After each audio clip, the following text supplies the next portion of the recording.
Volume of a right cylinder and a right cone. So we have learned in previously that the volume of a cylinder, so this is what a cylinder shape looks like, is pi r squared times height.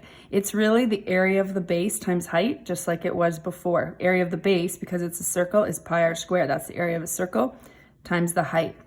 So just like before with the prisms, if we want the volume of a right cylinder, so it's going to be 1/3 the volume of the right cone. So this shape, when it turns into now a cone, you would take 1/3 times the pi r squared height. So again, it's the area of the base times height, and you really, when you're timesing it by 1/3, you're dividing by 3.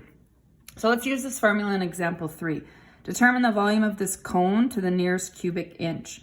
So we want to write down our formula, so we are clearly stating which formula we're using. And if we take a look here, let's start plugging in our numbers. We have 1/3 pi r. If the diameter is 12 inch, half of that is just this distance. Here's the radius is 6. So we have 6 squared. Height's given right away in the question as 18.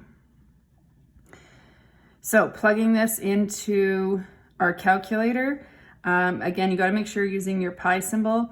I usually divide by 3 at the end rather than trying to get 1/3 in my calculator. So what I would do is I would start with pi times 6 squared, which is 36. So I can just do that in my head. So the 36 part. So I have to use the pi symbol. You cannot just round that to 3.14. So pi times 36 times 18. See what that equals, divide that by 3. So that's like timesing by 1/3. So 678.584.